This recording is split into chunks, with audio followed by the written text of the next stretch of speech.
사람들은 나와 남을 구별하기를 좋아합니다. 그래서 인식하고 있든 인식하지 못하든 사람들을 어떤 기준을 가지고 구분을 잘합니다. 나냐 너냐, 내 편이냐 다른 편이냐, 이런 구분들을 잘합니다. 언제부턴가 한 벌써 수십 년 된 것 같은데 왕따라는 말이 등장했었습니다. 구분 짓는 겁니다. 구분 짓는 거. 요즘 이제 정치권에 이런저런 이슈들이 있는데 그것도 보게 되면 또 부정적인 의미로 좀 보면 또 혈연이나 또 학연이나 지연이나 이런 걸로 구분하는 것들도 보게 됩니다. 아기가 태어나서 이제 말을 좀 이제 하기 시작하면 부모들이 이렇게 묻습니다. 그 아이에게 아빠가 좋아, 엄마가 좋아. 근데 이게 그냥 우리는 큰 생각 없이 묻지만 알게 모르게 우리 안에는 나와 남을 좀 구분짓고자 하는 것들이 있습니다. 세상에서는 여러 가지 기준으로 사람들을 분류하긴 합니다만 성경에서는 그 기준이 분명합니다. 표현의 방식은 좀 달라도 그 나누는 기준이 분명합니다. 에베소 2장 그 1절부터 보게 되면 처음 부분에 어떻게 구분했냐면 허물과 죄로 죽은 영혼, 예수 그리스도를 만나기 이전 비포 상태와 예수 그리스도를 만난 이후 애프터, 그 상태를 구분지어서 말합니다. 회심하기 이전과 회심한 이후를 구분하여 말합니다. 오늘 본문에도 이와 같이 성경에서 사람을 분명하게 구분하는 표현이 나오는데 11절 말씀을 보면 이렇게 시작을 합니다. 그러므로 생각하라. 그러므로 생각하라. 생각하라 라는 말은 기억하라는 겁니다. 기억하라는 것. 근데 앞에 그러므로가 붙었습니다. 이 앞에 어떤 내용이 나오냐면 하나님의 은혜로 우리가 구원을 선물로 받았다라는 겁니다. 그래서 우리는 하나님의 걸작품이라고 말합니다. 사람이 하나님의 은혜로 구원을 선물로 받았으니 늘 겸손해야 되는데 우리의 연약함 속에 세월이 지나가면 신앙생활을 오래 하면 또 교회에서 많은 것들을 섬기다 보면 자칫 잘못하면 다른 사람들을 자신의 기준으로 정죄하기가 쉽습니다. 겸손해야 되는데 그러기가 생각보다 쉽지가 않습니다. 그래서 사도 바울이 말하는 것이 뭐냐면 개구리 올챙이적 생각하지 못하는 그들을 향하여 12절에 이렇게 말하는데 우리 12절 말씀 함께 보도록 하겠습니다. 그때에 너희는 그리스도 밖에 있었고 이스라엘 나라 밖의 사람이라 약속의 언약들에 대하여는 외인이요 세상에서 소망이 없고 하나님도 없는 자이더니 그때에 라고 말합니다. 비포, 그때에 너희가 어떠한 존재였는지를 기억하라는 겁니다. 지금 하나님의 은혜로 구원을 선물로 받은 하나님의 걸작품으로 있는 것, 이것만 생각하지 말고 그 이전에 어떠한 존재였는지를 기억하라는 겁니다. 5가지를 말하는데 12절 말씀 한번 보시면서 따라와 보십시오. 첫 번째, 그리스도 밖에 있었고 그리스도 안이 아니라 그리스도 밖에 있었습니다. 그러니까 이들은 메시아에 대한 지식이 없었던 이방인들입니다. 지금 에베소 교회 성도님들은 그 이방인들로 구성되어 있습니다. 두 번째, 그들은 이스라엘 나라 밖의 사람이라. 이스라엘에 사는 것이 아니라 에베소 지역은 이번에 지진이 난 튀르키예, 그 터키, 그 서부에 있는 도시니까 나라가 다릅니다. 이스라엘 안에는 하나님의 말씀, 율법, 그것이 있었는데 이스라엘 나라 밖에 있다 보니까 하나님의 법을 따라 살지 않는 그러한 이방인으로 살았습니다. 세 번째 뭐라고 말하냐면 12절 말씀 중간에 약속의 언약들에 대하여는 외인이요, 하나님의 약속을 받지 않았다는 겁니다. 하나님의 약속이 있어야 우리에게 그것이 소망이 되는데 하나님의 언약에 말씀이 없는 겁니다.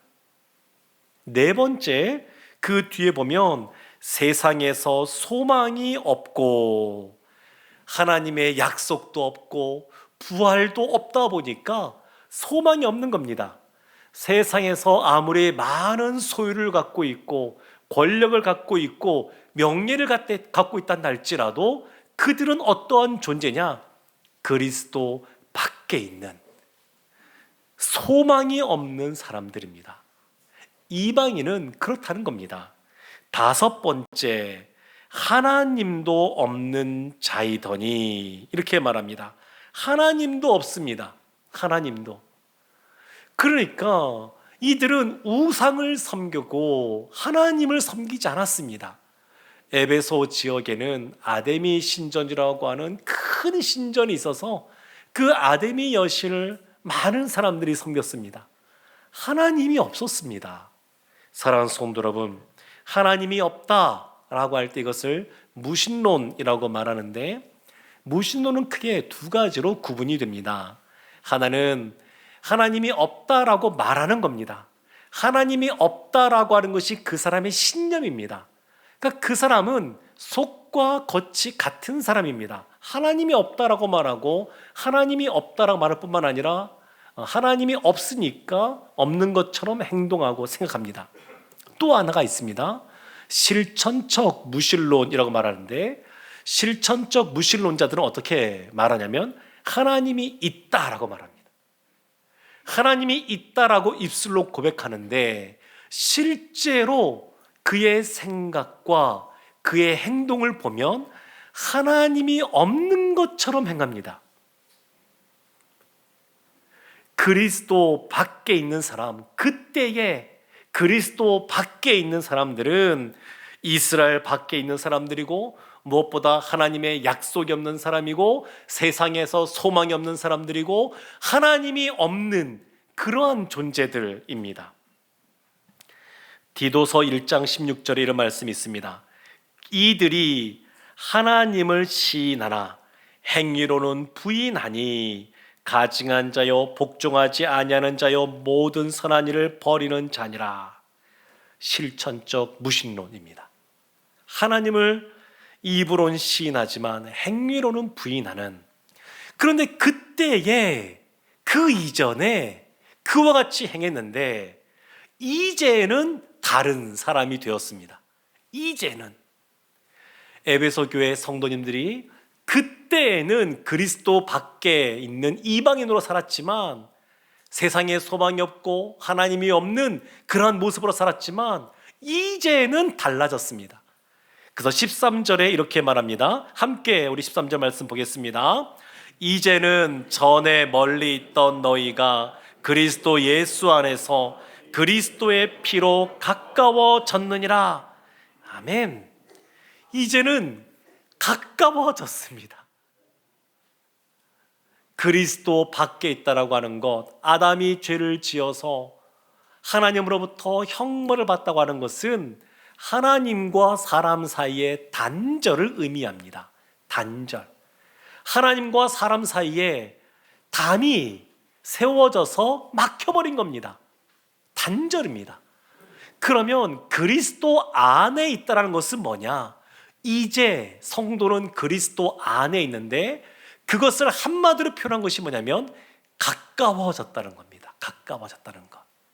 그 이전엔 단절되어 있었는데 이제는 가까워진 겁니다. 가까워진 것. 16절 말씀엔 이렇게 말합니다. 또 십자가로 이 둘을 한 몸으로 하나님과 화목하게 하려 하심이라. 화목하게 하려 하심이라. 누구와 화목하게 하나요? 첫 번째, 하나님과 사람 사이의 화목입니다. 그리스도 안에 있으면 화목하게 되는데 하나님과 그 신자, 성도가 화목하게 됩니다. 그것을 18절에는 이렇게 표현합니다. 이는 그로 말미암아 우리 둘이 한 성령 안에서 아버지께 나아감을 얻게 하려 하심이라. 아버지께 나아가는 겁니다. 한 성령 안에서. 사랑하는 성도 여러분, 하나님은 우리를 은혜로 구원을 선물로 주었습니다. 구원받은 우리에게 원하시는 모습은 뭐냐면 화목한 모습으로 있는 겁니다. 하나님과 사람 사이의 화목, 그렇게 있기를 원하십니다. 그런데 이 화목과 관련하여서 한 가지 더 기억해야 될 것이 있습니다. 그것은 하나님과의 화목뿐만 아니라 다른 사람과의 화목입니다. 14절에 이렇게 말씀하는데 우리 함께 14절 말씀 보겠습니다. 그는 우리의 화평이신지라 둘로 하나를 만드사 원수된 것 곧 중간에 막힌 담을 자기 육체로 허시고. 그는 우리의 화평이신지라. 예수 그리스도 우리의 화평이십니다. 예수님이 우리의 화평이십니다. 그래서 예수님이 중간에 막힌 담을 허무셨습니다. 중간에 막힌 담, 그러면 예루살렘 성전을 떠올려 볼 수 있습니다. 예루살렘 성전은 솔로몬이 지었던 첫 번째 성전이 있고, 그리고 나라가 망할 때 무너졌다가 다시 바벨론에서 돌아올 때 스룹바벨에 의해서 세워진 두 번째 성전이 있고, 예수님이 이 땅에 오셨을 때에 헤롯 대왕이 다스렸는데 그 헤롯 대왕이 성전을 더 크고 멋있게 잘 지어놨습니다. 그것이 헤롯 성전이라고 하는데 그때 세 번째 성전이 세워집니다. 근데 헤롯이 그 성전을 지을 때 그때 어떠한 형태가 되냐면 원래 지었던 그 성전 그 옆에 이방인의 뜰을 만들어 놓습니다. 이방인들은 성전에 들어가서 제사를 드릴 수가 없습니다. 그래서 그 사이에 담으로 문으로 이렇게 막아놨는데 거기에 경고문을 붙여놨습니다. 이렇게 써져 있습니다. 이방인들은 난간 너머와 성전의 뜰 안으로 진입할 수 없고 이를 어기는 자는 누구든 그의 뒤따르는 자기 자신의 죽음을 원망해야 할 것이다.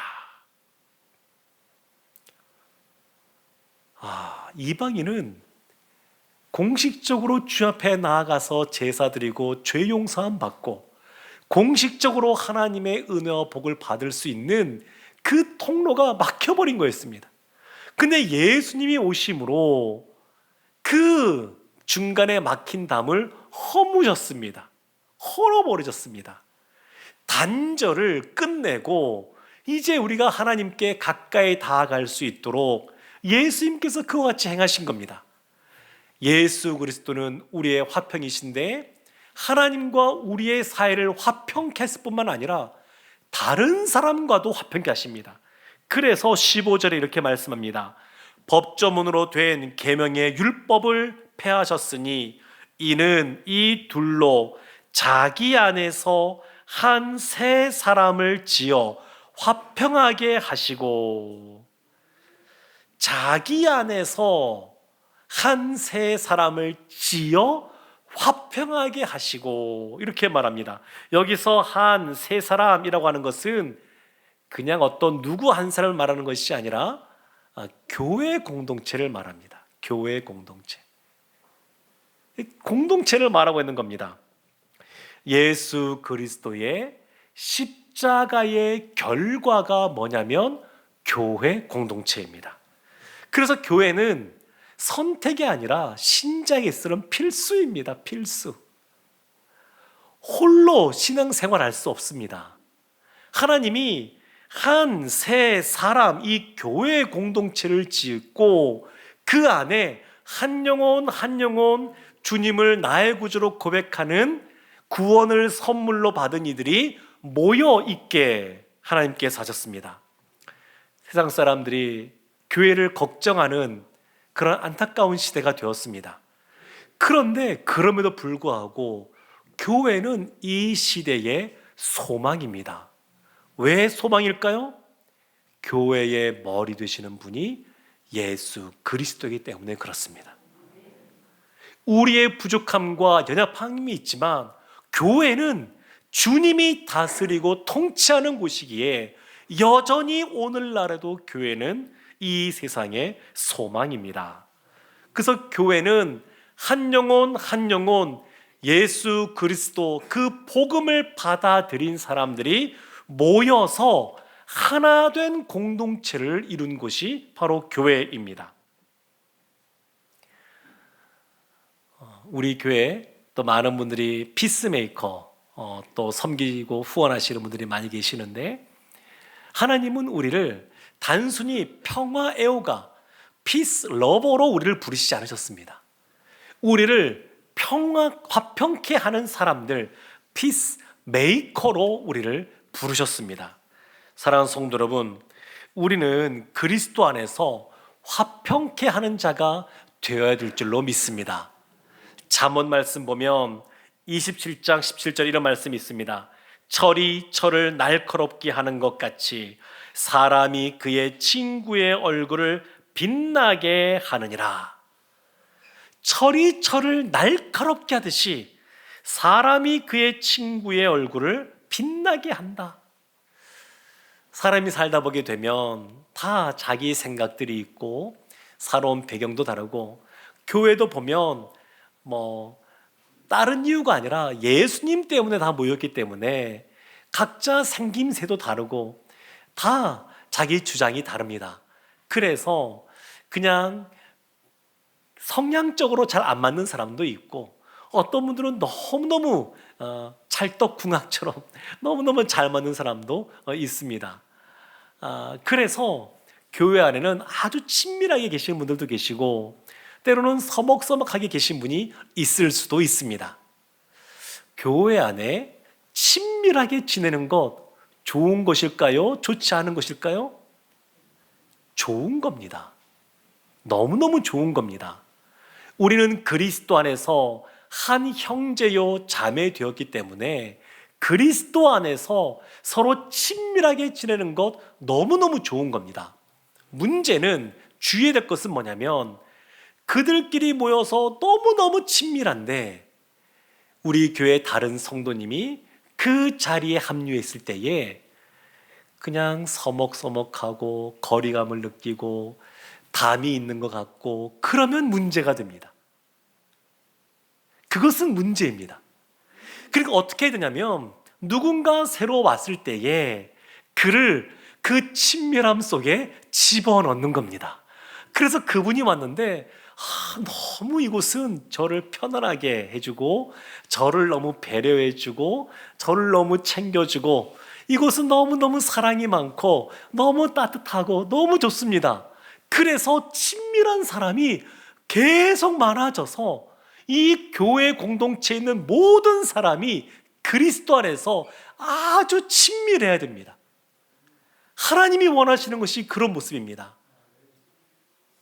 그럼에도 불구하고 우리 안에 때로는 어려움들이 생깁니다. 옆에 아파트 이제 공사가 진행되고 있는데, 땅을 파고 골조를 세우다 보게 되면 소음도 생기고 먼지도 날리고 그렇습니다.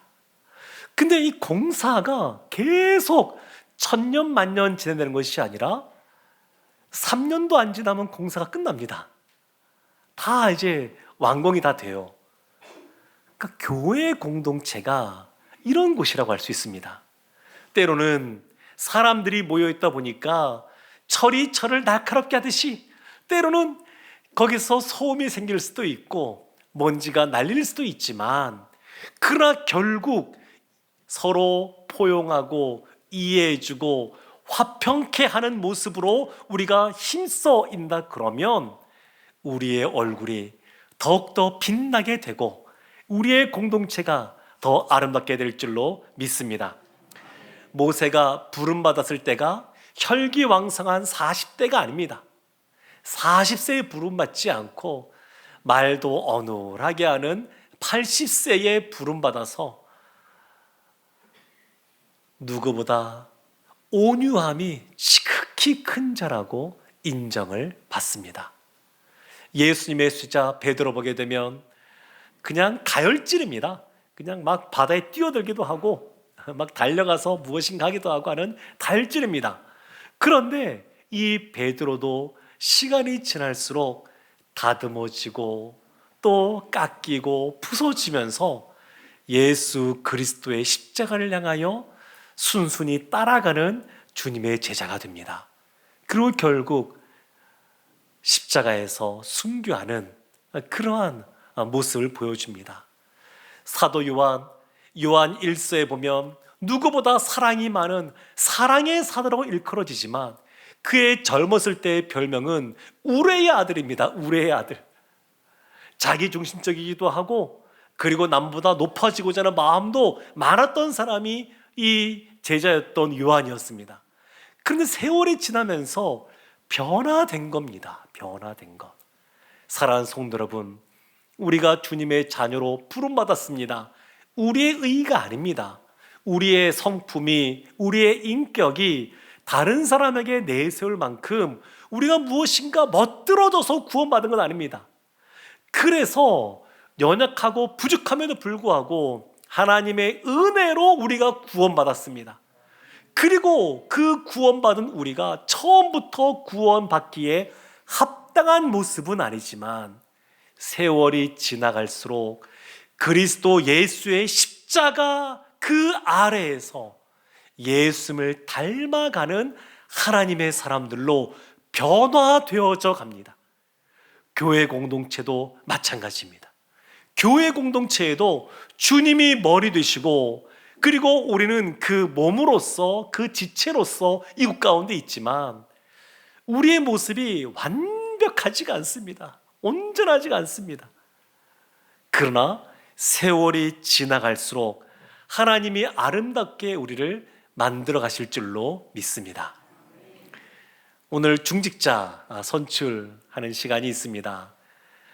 중직자로 이렇게 피택되는 것도 너무너무 귀하고 의미 있는 거지만 사실은 그 직책보다 더 중요한 것은 우리가 어떠한 모습으로 있든 그곳에서 그리스도 안에서 화평케 하는 자로 있는 겁니다.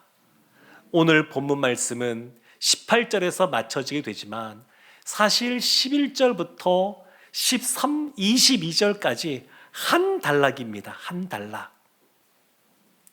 이 내용은 하나님께서 그리스도 예수 안에서 세우시는 새로운 공동체에 대해서 말하고 있습니다. 새로운 공동체. 이 앞부분에 하나님께서 그리스도 예수 안에서 주신 새로운 생명에 대해서 말했고 이제는 새로운 공동체에 대해서 말하고 있습니다. 새롭게 되는 것, 그리스도 예수 안에서 주어지는 겁니다. 그리스도 예수의 그 십자가는 한 영혼 한 영혼을 변화시키고 그리고 교회 공동체를 이루어 가십니다. 십자가를 통해 구원받은 성도는 그래서 새로운 공동체, 이 교회에서 생활을 하게 됩니다. 바라기는 그리스도 예수 안에서 하나님과 화평을 누리고 다른 사람들과 화평의 삶을 살아가서 하나님 그리스도 안에서 온전한 하나됨을 경험하는 우리 모두가 되기를 주님의 이름으로 축원합니다. 아멘. 기도하겠습니다. 하나님, 하나님의 은혜로 우리에게 구원을 선물로 주셔서 감사드립니다. 겸손하게 하나님께서 은혜 베푸셨음을 늘 기억하는 저희들 되게 하여 주옵소서. 이전에는 그리스도 밖에 있었지만 이제는 그리스도 안에 있는 만큼 그에 합당하게 화평을 누리는 저희들 다 되게 하여 주시옵소서. 예수님의 이름으로 기도합니다. 아멘.